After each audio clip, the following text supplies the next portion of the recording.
I'm Christie Smith from Reliefband Technologies. Reliefband Technologies is a neurotechnology company that provides leading-edge medical treatments.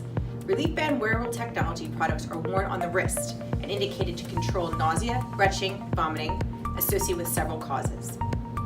Nausea, retching, and vomiting are probably some of the worst sensations you can feel. The combination of dizziness, lightheadedness, heightened sensitivity to smells, bloated abdominal discomfort, retching, and the ultimate involuntary evacuation of the stomach. For many people, nausea and vomiting are a temporary response to overindulgence or over-enthusiastic amusement rides. Yet for many people, nausea and vomiting, also referred to as puking, can be a daily occurrence and not related to any of the above-mentioned triggers. With that said, I'm here today to let you know about National Stop Nausea Day. National Stop Nausea Day was established to raise awareness for the millions of Americans who suffer daily from severe nausea caused by various conditions and activities. Along with raising awareness, it gives a voice to those who suffer and allows them to know that they are not alone. The number of Americans who suffer daily from nausea is considerably higher than most people expect. Those who suffer from nausea often feel like no one, not even friends and family, fully understand what they are experiencing.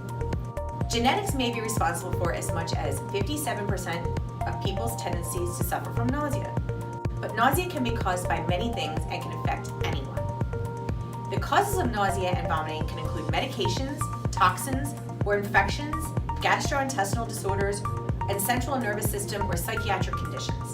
Nausea, retching, and vomiting can be maybe signs of serious health problems. Therefore, it is extremely important for individuals to seek medical attention when nausea, retching, and vomiting persists. Almost any medication can cause nausea and vomiting. Chemotherapeutic agents are the most well-known. However, many commonly prescribed medications can also cause these symptoms as well. Each year, 650,000 people receive chemotherapy in outpatient oncology clinics. Chemotherapy-induced nausea and vomiting is a significant source of distress and dissatisfaction among patients receiving cancer treatment. Chemotherapy drugs act on the body in different ways, and each person responds to chemotherapy and to anti-nausea and vomiting drugs differently. How likely you are to suffer from nausea while undergoing chemotherapy depends on a few personal risk factors, including age, having a history of motion sickness, having a history of morning sickness during pregnancy, having anxiety, or being prone to vomiting when you are ill. Medications typically cause nausea and vomiting early in their course, although the onset of symptoms may be gradual. Overdoses of alcohol, illicit substances, and other toxins may also cause acute symptoms. Over 40 million patients undergo surgery per year in the United States and more than 100 million patients worldwide, with about 30% experiencing post-operative nausea and vomiting. It is one of the most commonly reported adverse effects of anesthesia. According to the leading medical journal, post-operative nausea and vomiting remains a significant clinical issue that can detract from patients' quality of life in the hospital treatment facility as well as in the days immediately post-discharge. There are many gastrointestinal disorders that can cause nausea and vomiting. Acute symptoms are typically the result of an inflammatory process, for example, appendicitis.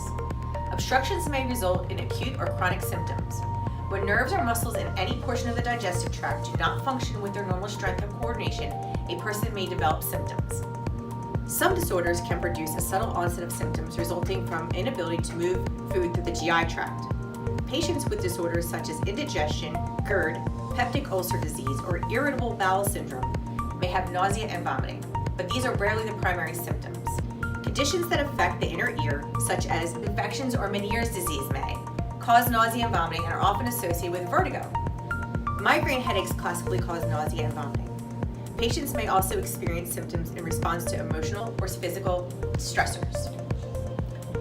Motion sickness is one of the most common causes of nausea, retching, and vomiting, and it can be triggered by a multitude of experiences, including simulations, riding in cars, trains, boats, cruise ships, airplanes, and amusement park rides.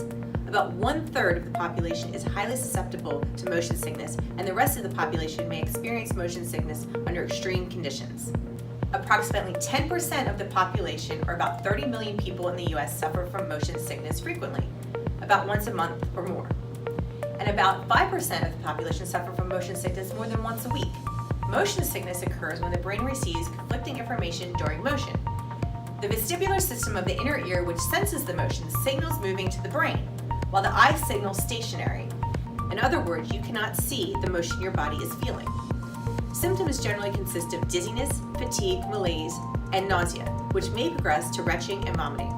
and if left untreated, symptoms can linger for hours or days. Let's hear from someone who suffers from motion sickness, Christie Smith. As far as I can remember from when I was really little, I've always been getting motion sick. Whether it's the back of a car or on a bus, worst of all, boats, constantly feeling sick. And when I was in high school, I had the opportunity to dance on a cruise, and for everyone else, that was an amazing experience. For me, it was just awful. I would get on the ship and feel sick for 4 days. With virtual reality activity motion sickness, the opposite occurs. Virtual reality simulation activities cause a sensory conflict between your vision, which fools your brain into believing that you're actually moving, and your balance system, located in your middle ear, that tells your brain that you're not moving at all.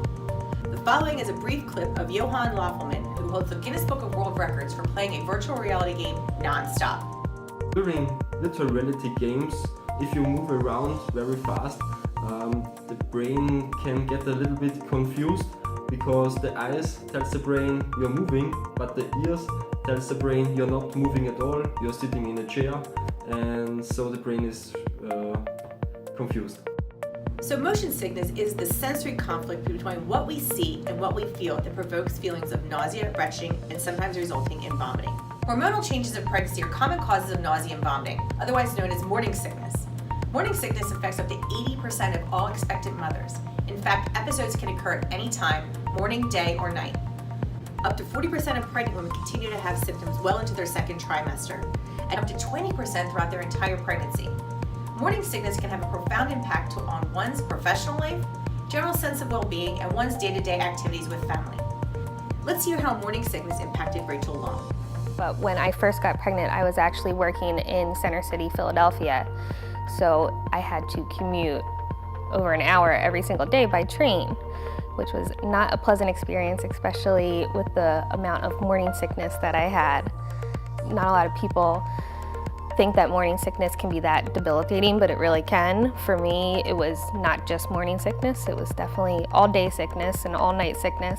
Cyclic vomiting syndrome is a poorly understood phenomenon that causes periods of nausea and vomiting alternating with periods where there is no nausea. Symptoms are often associated with migraine headaches, motion sickness, or genetic disposition to develop allergic reactions. Many sufferers of nausea, retching, and vomiting believe that they've tried everything, from eating ginger or mint to over-the-counter nausea medicines. National Stop Nausea Day will raise awareness of the causes of nausea, its pervasiveness among Americans, and create a dialogue of innovative treatment options.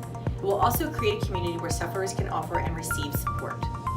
The National Day Archives has issued a proclamation that the third Tuesday in May of each calendar year is officially designated as National Stop Nausea Day. Celebrate this day by building awareness for the community of nausea sufferers, sharing experiences, sharing approaches to deal with the condition, and identifying and supporting fellow sufferers. Join the community at www.nationalstopnauseaday.com. Share your story and information on how you or a family member or friend have been able to effectively treat nausea. Thank you for watching this video.